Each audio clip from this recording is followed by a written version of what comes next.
Luther Lopez, Gloria Sese, Dan Michael Manlutak, Glenn Liwanag, Mario Pasion, Remigio Pangan, Anisha Diodin, Armen Villanueva, Susana Dalay, Jennifer Lianzana, and all our sick relatives and friends. For the guidance and protection of the Holy Spirit, for the family of Annie Razon, and the family of Antonio and Josefina Guevara, and for the eternal repose of the souls of Alfredo Arce Sr., Norma Arce, Mark Harold Dalay, Ernesto Manag Sr., Mariano Campo, Manuel Tongyo, Teresita Tongyo, Mark Louis Tongyo, Juanita Lagason, Cesar David, Frumencio Simbul, General Amado de Mata, Nelson Garma, Francisco Pang, Anita Diodin, Fiscal Roman Razon, and all poor souls in purgatory.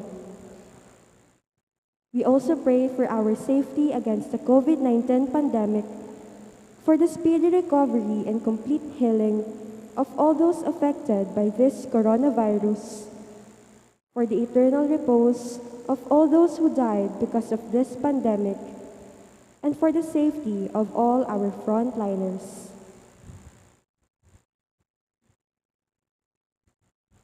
Please kneel for the Oratio Imperata.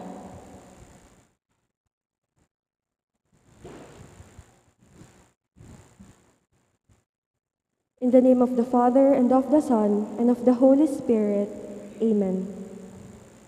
Merciful and compassionate Father, we confess our sins, and we humbly come to you to find forgiveness and life.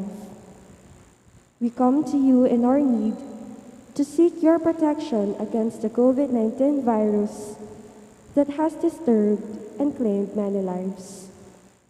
We ask you now to look upon us with love, and by your healing hand, dispel the fear of sickness and death, restore our hope, and strengthen our faith.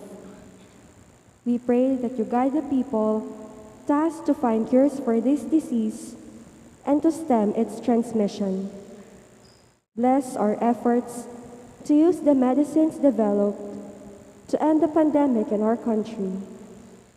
We pray for our health workers that they may minister to the sick with competence and compassion. Grant them health in mind and body, strength in their commitment, protection from the disease. We pray for those afflicted, may they be restored to health. Protect those who care for them. Grant eternal rest to those who have died. Give us the grace in these trying times to work for the good of all and to help those in need. May our concern and compassion for each other see us through this crisis and lead us to conversion and holiness. Grant all this through our Lord Jesus Christ, your Son, who lives and reigns with you in the unity of the Holy Spirit, God forever and ever. Amen. We fly to your protection, O Holy Mother of God. Do not despise our petition and our necessities, but deliver us always from all dangers, O glorious and blessed Virgin. Amen. Virgen de los Remedios, health of the sick, Saint Joseph, Saint Raphael the Archangel, Saint Jude Thaddeus, San Roque, San Lorenzo Ruiz, San Pedro Calungsod, Santo Cristo del Perdón. In the name of the Father, and of the Son, and of the Holy Spirit. Amen.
As one family, let us begin our celebration with our act of faith.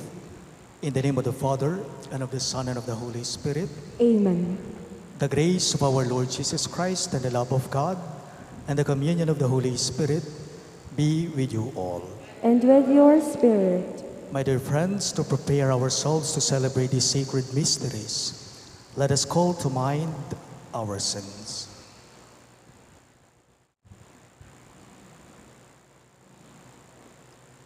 Together we say, I confess to Almighty God and to you, my brothers and sisters, that I have greatly sinned in my thoughts and in my words, in what I have done and in what I have failed to do.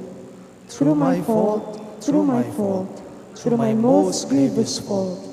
Therefore I ask the Blessed Mary, ever Virgin, all the angels and saints, and you, my brothers and sisters, to pray for me to the Lord our God. May Almighty God have mercy on us, forgive us our sins, and bring us to everlasting life. Amen.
Gloria in excelsis Deo.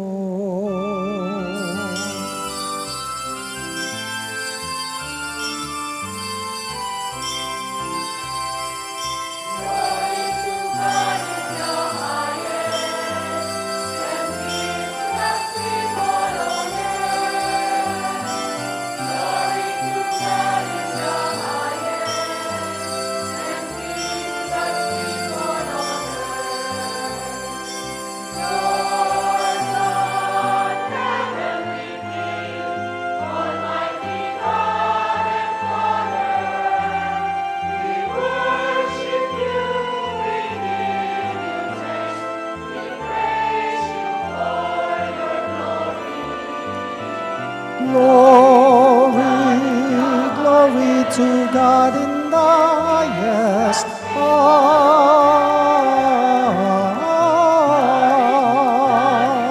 Glory to God and peace to God's people on earth.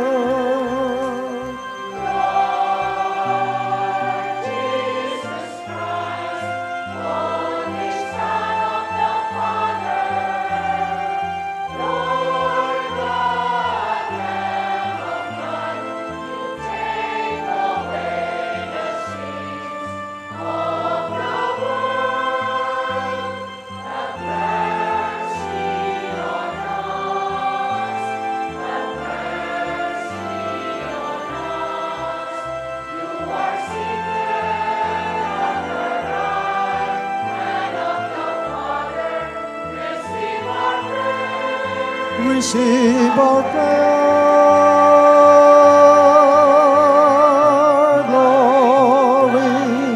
Glory to God in the highest.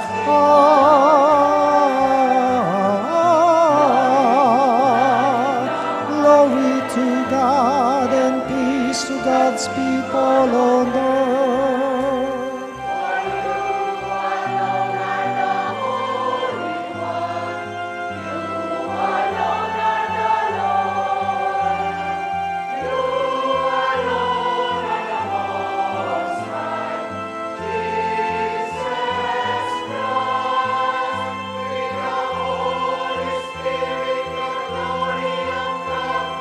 the Father. Amen.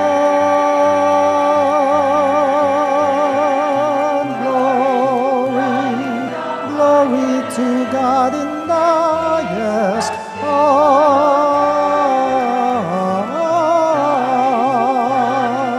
Glory to God and peace to God's people on earth.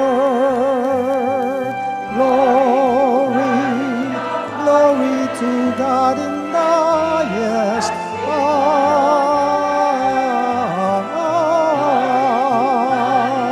Glory to God and peace to God's people on earth. Let us pray. Grant, Almighty God, that we may celebrate with heartfelt devotion these days of joy, which we keep in honor of the risen Lord, and that what we relieve in remembrance, we may always hold to in what we do. Through our Lord Jesus Christ, your Son, who lives and reigns with you in the unity of the Holy Spirit, one God, forever and ever. Amen.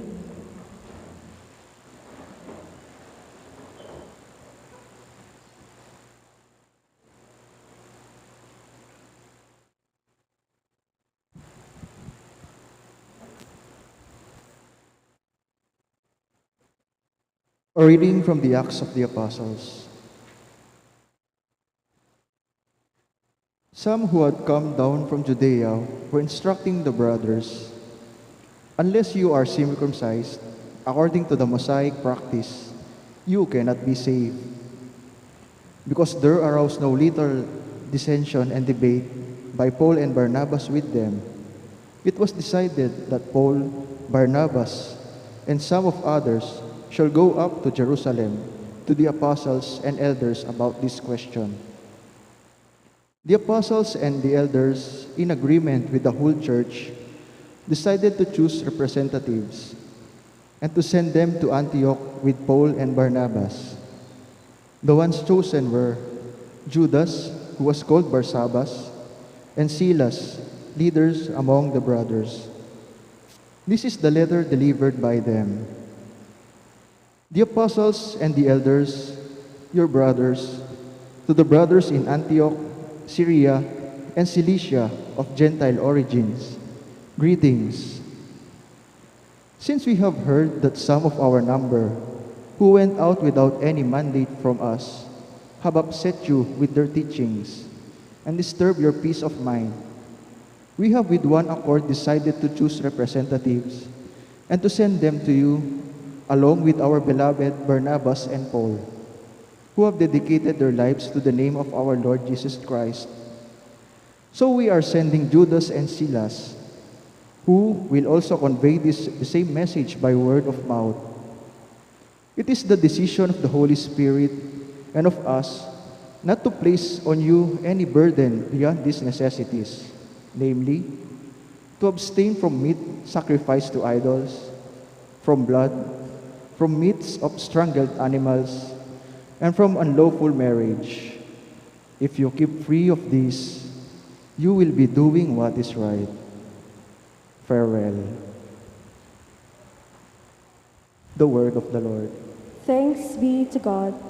We respond to the verses with a song. O God, let all the nations praise you. O God, let all the nations praise you. My God, have pity on us and bless us. May He let His face shine upon us.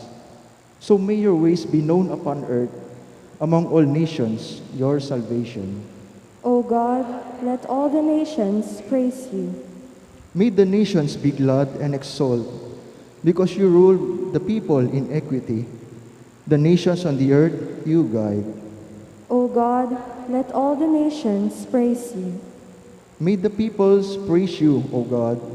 May all the peoples praise you.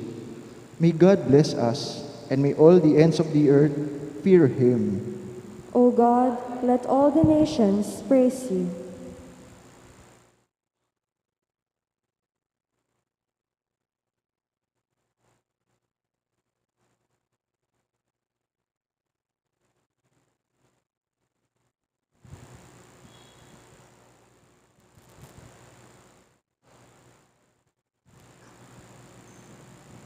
A reading from the book of Revelation. The angel took me in spirit to a great high mountain and showed me the holy city Jerusalem coming down out of heaven from God. It gleamed with the splendor of God. Its radiance was like that of a precious stone, like jasper, clear as crystal. It had a massive high wall with 12 gates where 12 angels were stationed, and in which names were inscribed the names of the 12 tribes of the Israelites.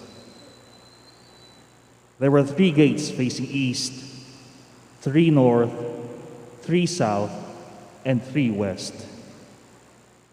The wall of the city had 12 courses of stones as its foundation, on which were inscribed the 12 names of the 12 apostles of the Lamb. I saw no temple in the city, for its temple is the Lord God Almighty and the Lamb. The city had no need of sun or moon to shine on it, for the glory of God gave it light, and its lamp was the Lamb. The word of the Lord. Thanks be to God. We all rise to honor the Holy Gospel.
All together, whoever loves me will keep my word, says the Lord, and my Father will love him, and we will come to him.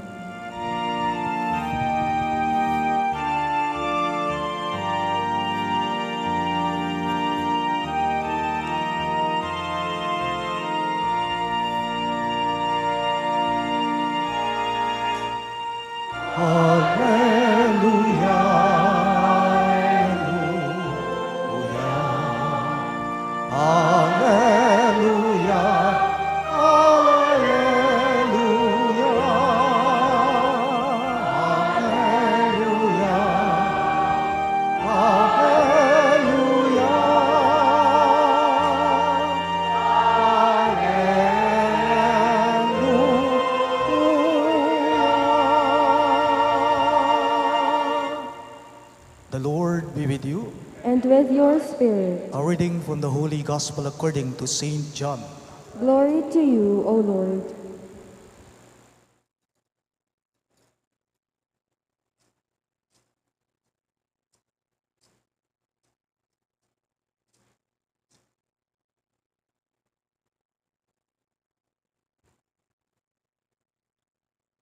Jesus said to his disciples, "Whoever loves me will keep my word, and my Father will love him, and we will come to him and make our dwelling with him. Whoever does not love me does not keep my words. Yet the word you hear is not mine, but that of the Father who sent me. I have told you this while I am with you. The Advocate, the Holy Spirit, whom the Father will send in my name will teach you everything and remind you of all that I told you. Peace I leave with you, my peace I give to you. Not as the world gives, do I give it to you. Do not let your hearts be troubled or afraid. You heard me tell you, I am going away and I will come back to you. If you love me, you would rejoice that I am going to the Father, for the Father is greater than I. And now I have told you this before it happens, so that when it happens, you may believe. Sisters and brothers in Christ, the good news of our salvation. Praise to you, Lord Jesus Christ.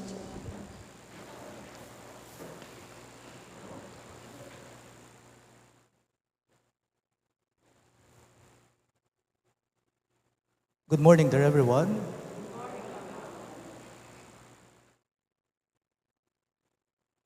Mag-review po tayo ng kaunti tungkol po sa mga kumandidato o politiko sa nakaraang eleksyon. Halos 2 linggo pa lamang po kasi ang nakakaraan. Di ba? May huling habilin ang mga kumandidato sa atin noong nangangampanya pa lamang sila. Ano kasing habilin nila?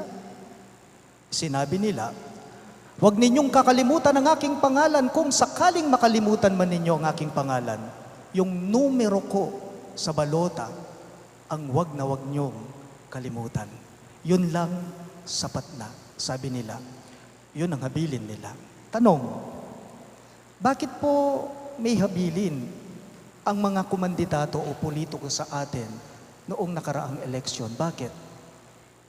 Kasi po alam ng mga politiko na tayong mga botanting Pilipino ay makakalimutin po. Lalong-lalo na, pagkatapos ibinulsa yung tinanggap na sobre sa kanila, limot na.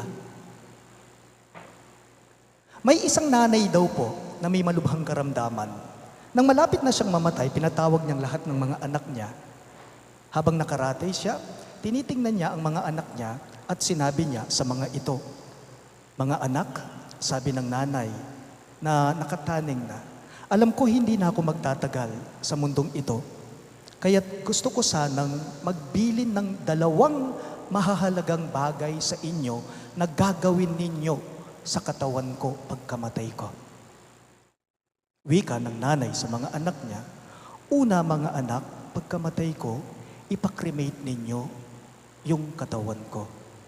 Ikalawa, mga anak, yung abo ko, huwag ninyong ilalagak sa sementeryo o kaya sa kolumbaryo. Bagkus, mga anak, ang gawin ninyo, yung abo ko, i-divide ninyo sa 3 bahagi. Yung unang bahagi, mga anak, isabog ninyo doon sa SM Pampanga. Yung ikalawang bahagi, isabog ninyo doon sa Robinson Star Mills, Pampanga. Yung ikatlong bahagi, isabog ninyo doon sa Marquee Mall, Angeles City. Laking gulat ng mga anak niya sa sinabi ng nanay nila, kaya't nagtanong sila. Sabi ng mga anak sa nanay nila, nanay naman, ang bisyo-bisyo naman po ninyo, mamamatay na lamang kayo, pati abo ninyo gusto nyo isabog namin sa mga mall. Alam po ninyo ang sinabi ng nanay sa mga anak niya? Kasi mga anak, alam ko, pagkamatay ko, hindi na ninyo ako dadalawin pa sa sementeryo. Makakalimutin kayo, buti pa sa mga mall, madalas kayo. Kaya't pag pumunta kayo sa mall, at least parang dinalaw na ninyo ako.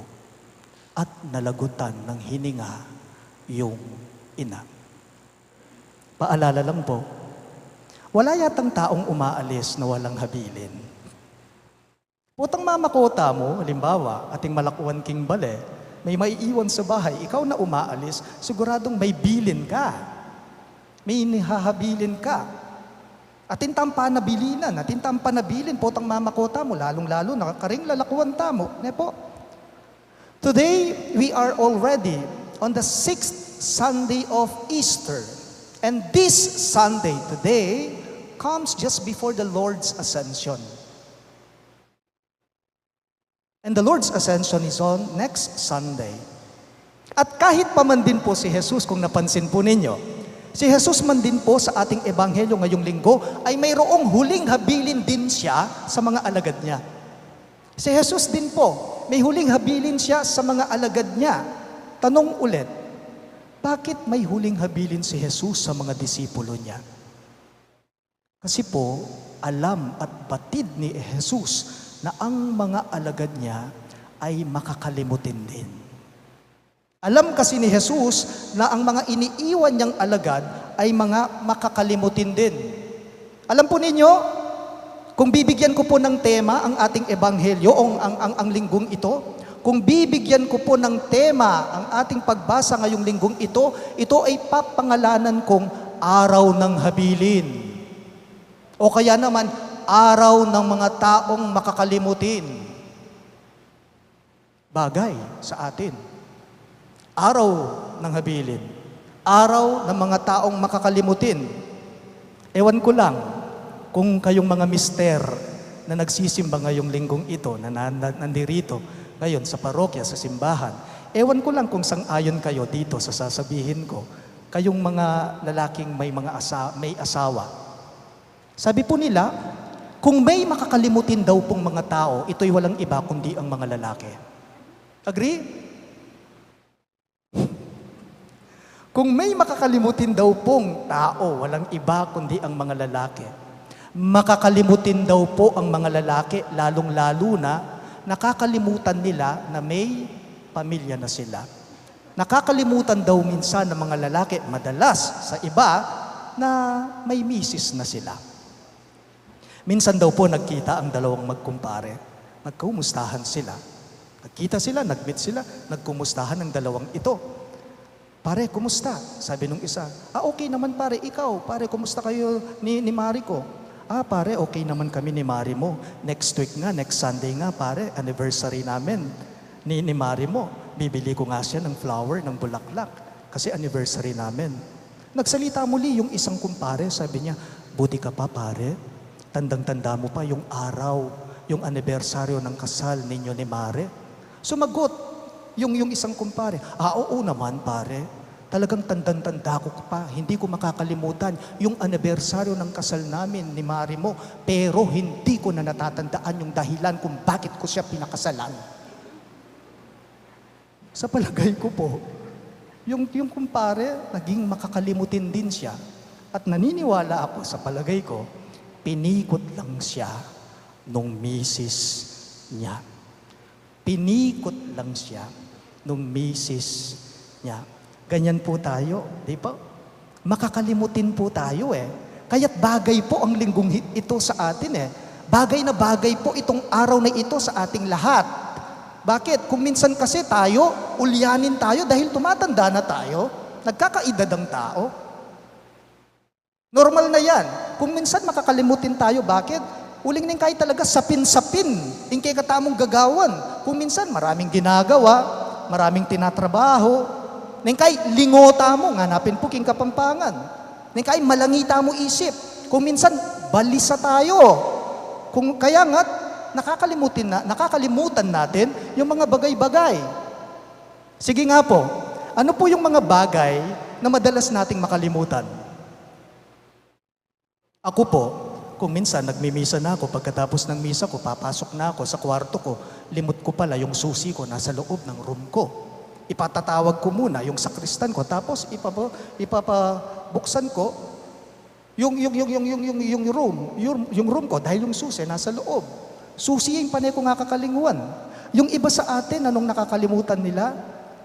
Yung salamin nila sa mata. Yung isang parokyano dito, inahanap niya yung salamin niya. Mangulo na king balera. Anting salamin ko, nasaan ang salamin ko? Sumagot yung anak niya, ay, mami, yan o, suot-suot mo o, salamin mo o. Nakalimutan niya, suot niyang salamin niya. Mayroon din po sa atin, kung minsan nakakalimutan natin yung birthday ng taong malapit sa atin. Kung minsan nakakalimutan natin yung mga appointments natin. Kung minsan nakakalimutan natin yung isang tao kaharap na natin. Familiar yung mukha niya, na ano nakakasilagyo, ngata mo. Ano kasing pangalan mo? Pati pangalan nakakalimutan natin. Pati utang, nakakalimutan. Pati utang, nakakalimutan. Pag tinanggap na yung pera, limot na, wala na, tapos na. Yung utang, limot na. Pati po hininga, nakakalimutan natin yan. Kaya nga po't pag may namatay, halimbawang magtatanong ka, anong ikinamatay niya? Nakalimutan niyang huminga. Yun ang ikinamatay niya. Alam po ninyo, pati po mga turo ni Jesus, pati po turo ng ating Panginoong Hesukristo sa atin, nakakalimutan din natin. Sometimes we forget to do good, to be good, and to be holy like Him. Kung minsan, nakakalimutan natin yung mga habilin ni Jesus, yung love one another, yung magmahal ka, umibig ka. Kung minsan, limot natin yung sinasabi, yung turo ni Jesus na magpatawad ka. Kung minsan, nakakalimutan natin yung turo ni Jesus sa atin na magbigay ka, mag-share ka, magbahagi ka. Alam ng Diyos ito sa atin at alam din po ni Jesus ang kasabihan na ang gamot sa nakakalimot, habilin. Alam ni Jesus ang kasabihan na ang gamot sa mga nakakalimot, panabilin, paalala, paganaka. Jesus said in our gospel for this Sunday, the Advocate, the Holy Spirit, the Paraclete, will teach you everything and will remind you of all that I told you.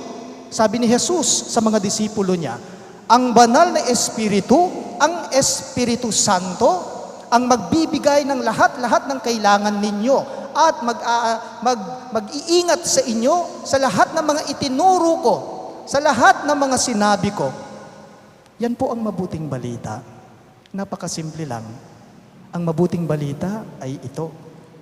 Sa mga makakalimutin, ang kanyang espiritu, ang iniiwan niya sa atin. Karing taong mapangalingwan, ing espiritu na yang kayang lalakwan. Balikan natin yung mga binoto natin, yung mga politiko, yung habilin nila sa atin, Huwag kalimutan ang pangalan nila. Huwag kalimutan yung numero nila sa balota. Pero hindi lang po yun. Upang sa ganoon daw, mas lalo natin silang hindi makalimutan, gumawa na kayo ng kodiko ninyo sa presinto para alam ninyo kung ano yung aking numero. Yun. Banal na kodiko. Banal na espiritu. Ito ay ang Paraklito. Antiya pong kodiko yan, yung banal na espiritu. Nepo. Banal na kodiko, banal na Paraklito. Yan po mismo ang pinapaalala ni Jesus na turo niya sa mga alagad niya. At turo din niya ngayon sa atin at pinapaalala niya, tinahabilin niya sa atin. Ano kasing mga turo ni Jesus? Lagi niyang sinasabi at ipinapaalala sa atin na mahal tayo ng Diyos. Huwag mangamba, huwag matakot. Wala siyang hinihiwalay sa atin at hindi siya namimili at wala siyang binubukod sa atin. Pero nakakalungkot man pong sabihin sa inyo, totoo po ang kasabihan, makakalimutin tayo. Kung minsan, nakakalimutan po nating maging banal. Kung minsan, nakakalimutan po natin ang turo ni Jesus tungkol sa kabutihan. Kung minsan, nakakalimutan natin ang tama, ang husto, ang wasto. Kailangan tayo po ining banal a kodiko, banal a paganaka, nanunay kasi, itiya pining Paraklito. I leave you peace, my peace I give you. Sinabi ni Jesus sa mga alagad niya, gamot sa nakakalimot, ang paraan ay payapa. Ito ang kanyang tanda. Sa mga makakalimutin, ang kanyang espiritu ang iniiwan sa atin. Please all rise. I believe in God, the Father Almighty, creator of heaven and earth, and in Jesus Christ, his only Son, our Lord, who was conceived by the Holy Spirit, born of the Virgin Mary, suffered under Pontius Pilate, was crucified, died, and was buried. He descended into hell. On the third day he rose again from the dead. He ascended into heaven and is seated at the right hand of God the Father Almighty. From there, he will come to judge the living and the dead.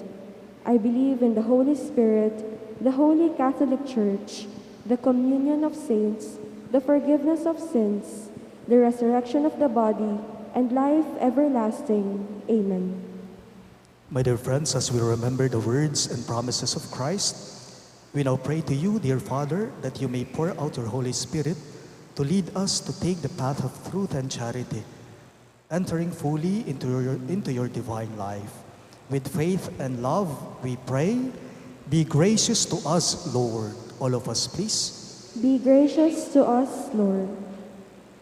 For Pope Francis, our bishops, priests, deacons, and religious men and women, may the Spirit's gift of wisdom and understanding direct their ministry towards the way of peace. We pray, be gracious to us, Lord. For our duly elected national and local leaders, may the Lord give them health, grace, and wisdom, so that they may become more responsible, accountable, and trustworthy in fulfilling their mandate. We pray, be gracious to us, Lord. For the sick, the lonely, the destitute, and those who suffer in any way, make them well in body and soul, and restore them towards fullness of life in Christ with their families and the Church. We pray, be gracious to us, Lord. For our beloved dead, may they shine with the radiance of your glory in your kingdom. We pray, be gracious to us, Lord. Let us pray for the urgent concerns of our community and our personal intentions. We pray, be gracious to us, Lord. We also include in our prayers the following intentions. For the thanksgiving of Roy Villarta and Engineer Albert Lacanilao, and for the safe travel of Marcy Reyes, and for the special intentions of Maribel Mandela, Mary Manette Pineda, Di Paldeng family, Emeline Guevara Angeles, Justin Gabriel Angeles, Mr. and Mrs. Lenin Malang and family, Angie Bondok Liklikan, Amelia Julian and family, Lizzie Viray, Marian Kinzinger, Elian Micael de Jesus, Marian Soliman, and Juanito Cruz. And for the speedy recovery, safety, good health, and complete healing of Teodora Swing, Nora Simbul, Maylin Soberano, Nilo Udan, Bensong Ong Sr., Luther Lopez, Gloria Sese, Dan Michael Manlutak, Glenn Liwanag, Mario Pasyon, Remio Pangan, Anisha Chodin, Armen Villanueva, Susana Dalay, Jennifer Lianzana, and all our sick relatives and friends. And for the guidance and protection of the Holy Spirit, for the family of Ani Razon, and the family of Antonio and Sofina Guevara, and for the eternal repose of the souls of Alfredo Arce Sr., Norma Arce, Mark Harold Dalay, Ernesto Manag Sr., Mariano Campo, Manuel Tongyo, Teresita Tongyo, Mark Louis Tongyo, Juanita Lagazon, Cesar David, Frumencio Simbul, General Amado de Mata, Nelson Garma, Francisco Pang, Anita Chodin, Fiscal Roman Razon, and all poor souls in purgatory, we pray. Be gracious to us, Lord. God our Father, send your Holy Spirit of faithfulness and love. Make us your dwelling place here on earth. May we keep your word and grow in your love. We ask this through Christ our Lord. Amen.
for the incense.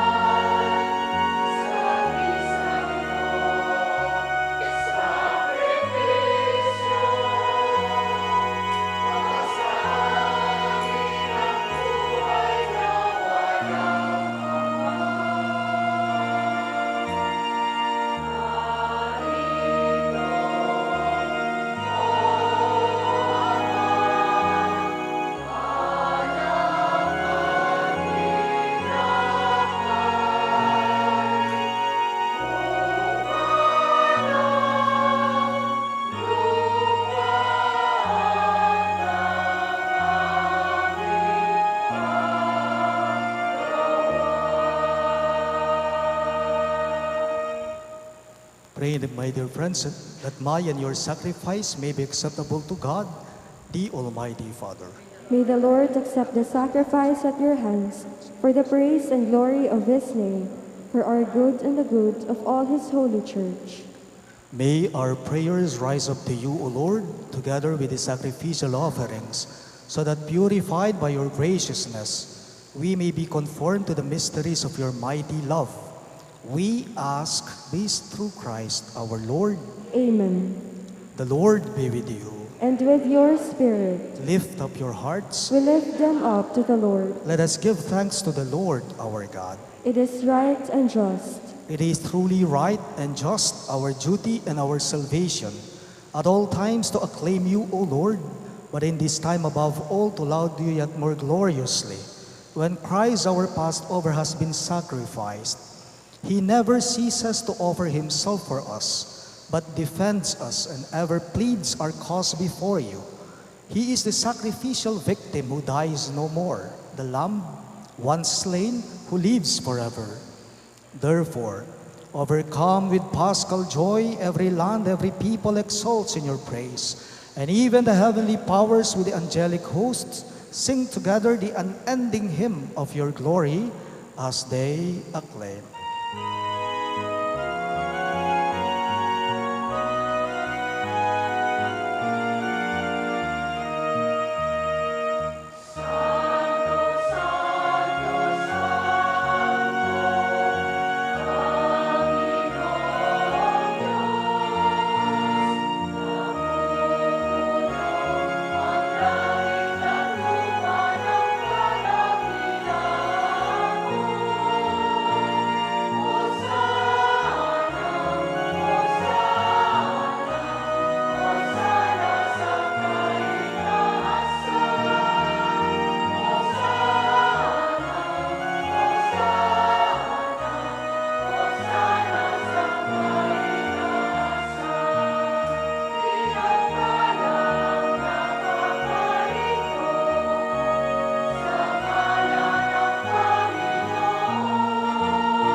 You are indeed holy, O Lord, the fount of all holiness. Make holy, therefore, these gifts, we pray, by sending down your Spirit upon them like the dewfall, so that they may become for us the body and blood of our Lord Jesus Christ.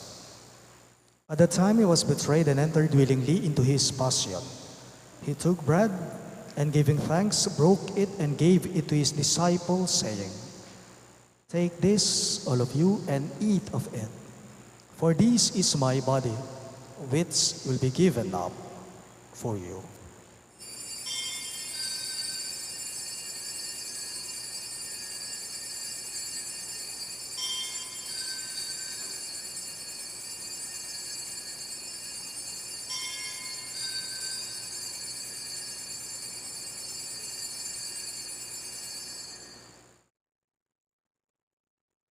In a similar way, when supper was ended, he took the chalice, and once more giving thanks, he gave it to his disciples, saying, "Take this, all of you, and drink from it. For this is the chalice of my blood, the blood of the new and eternal covenant, which will be poured out for you and for many for the forgiveness of sins. Do this in memory of me.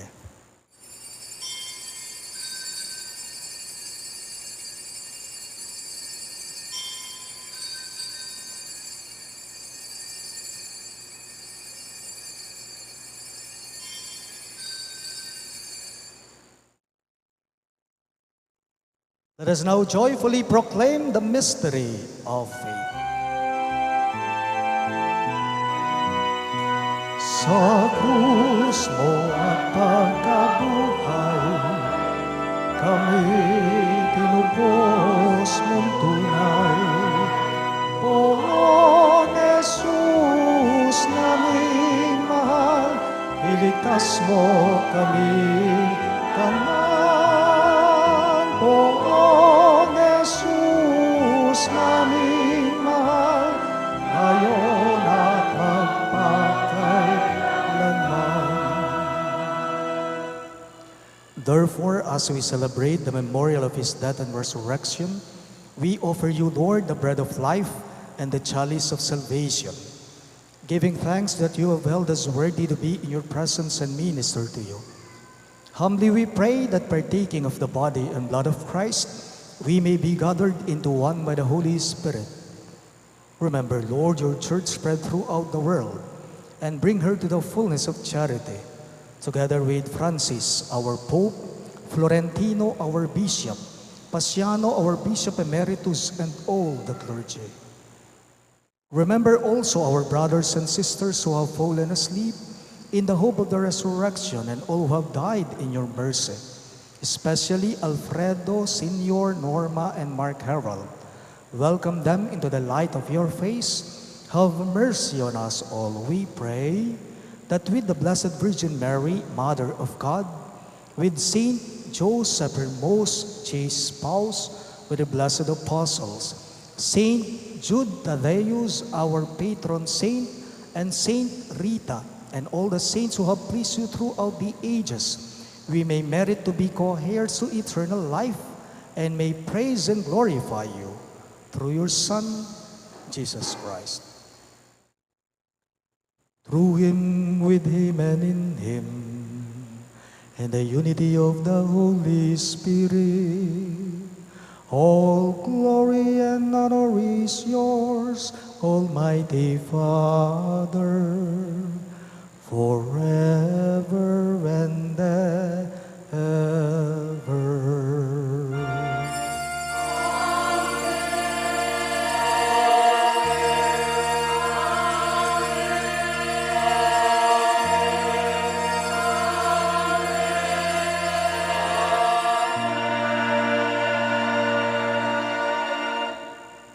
At the Savior's command and formed by divine teaching, we dare to pray.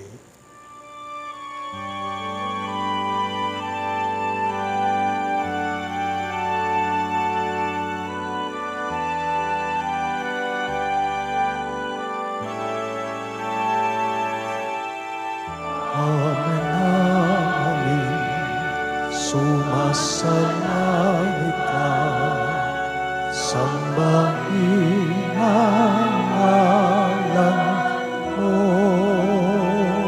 Mapasang amin ang kaharian mo. Sundin ang loob mo dito sa lupa para nang sa langit. Bigyan mo po kami ngayon ng aming kakanin sa araw-araw, at patawarin mo kami sa aming mga sala, para ng pagpapatawad namin sa nagkakasala sa amin. At huwag mo kaming ipahinto sa tukso at iadya mo kami sa lahat ng masama. Deliver us, Lord, we pray, from every evil. Graciously grant peace in our days, that by the hope of your mercy, we may be always free from sin and safe from all distress, as we await the blessed hope and the coming of our Savior, Jesus Christ. For the kingdom, the power, and the glory are yours, now and forever. Lord Jesus Christ, who said to your apostles, "Peace I leave you, my peace I give you," look not on our sins, but on the faith of your church, and graciously grant her peace and unity in accordance with your will, who live and reign forever and ever. Amen. The peace of the Lord be with you always. And with your spirit. Let us offer each other the sign of peace. Peace.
Behold our Lord Jesus Christ. He is the Lamb of God who takes away the sins of the world. Happy are those who are called to his supper. Lord, I am not worthy that you should enter under my roof, but only say the word, and my soul shall be healed.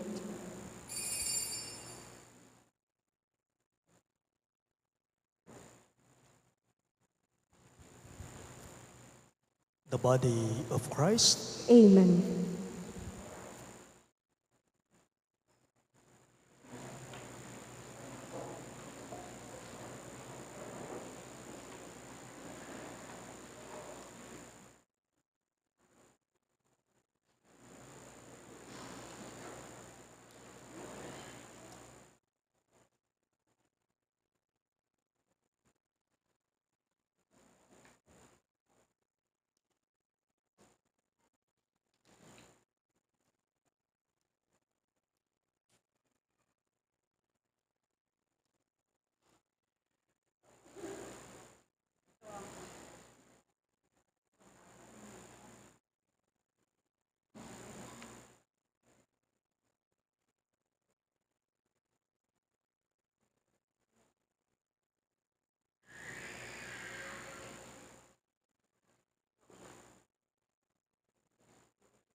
Please rise.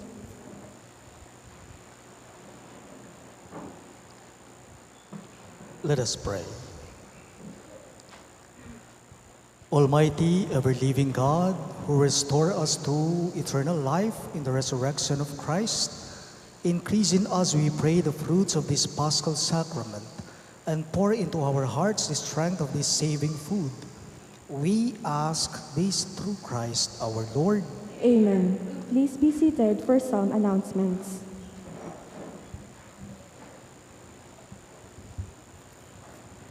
On May 28th, this coming Saturday, the 𝘗𝘳𝘦𝘢𝘴𝘩 Parish marks a very significant joint celebration of two Marian festivities, that is, in honor of the Blessed Virgin Mary. These are the ongoing daily scriptural rosary with floral offering and the commemoration of the Vigilia de Espigas, which is the culminating activity for the scriptural rosary during the whole month of May.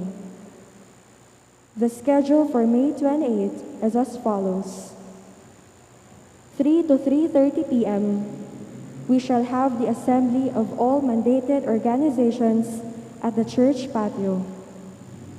3:30 to 4 p.m. procession of the Blessed Virgin Mary. 4 to 6 p.m. Vigilia in honor of the Blessed Mother, then procession of the Blessed Sacrament. And at 6:30 to 7:30 p.m. Holy Mass. All mandated organizations are enjoined to come in Class A uniform to participate in this joint celebration. Let us mark May 28 on our calendar and be one with the parish in these Marian festivities. Thank you. Please remain seated. Buong galak ko pong ipinapaalam sa inyo na sa darating na June 1, that's Wednesday, mayroon na po tayong bagong kura paroko dito sa parish natin. Darating po ang ating new parish priest na si Reverend Father Pete Valencia. Kung nakikita po ninyo ang picture niya sa mga monitors natin, siya po ang kapalit ko dito sa St. Jude. And his installation is on June 1 at 5 p.m. to be presided by our dear Archbishop Florentino Lavarias Didi. Si Among Pete Valencia po na magiging bagong parish priest natin at ako magpapalitan lang po kami ng assignments namin. Kasalukuyan po, siya po ang financial administrator or economist ng ating archdiocese. Ang assignment po niya na econom ay mapupunta sa akin at ang pagka-parish priest naman po ko po ay mapupunta sa kanya. Si Among Pete Valencia po, he is an accountant by profession. Actually, he is a certified public accountant. At taga-Porac po siya, Porac, Pampanga. At masaya ako dahil he is on his 23 years in the ministry, in the priestly ministry. So, yung 3 taon po niya dito sa St. Jude, ipagdiriwang niya dito. Yung silver anniversary po niya, yung 25th sacerdotal anniversary po niya. Inaanyayahan ko po kayo, iniimbita ko kayo sa June 1, my dear parishioners and devotees of St. Jude, na dumalo sa installation ng ating bagong parish priest na si Reverend Father Pedro Valencia, alas 5 po ng hapon sa June 1. Maraming salamat po. Please all rise. The Lord be with you. And with your spirit. Bow your heads and pray for God's blessing. May the God of all consolation order your days in His peace and grant you the gifts of His blessing. Amen. May God free you always from every distress and confirm your hearts in His love. Amen. So that on this life's journey, you may be effective in good works, rich in the gifts of hope, faith, and charity, and may come happily to eternal life. Amen. And may the Almighty God bless you. In the name of the Father, and of the Son, and of the Holy Spirit. Amen. The Mass is ended, and our mission begins. Thanks be to God.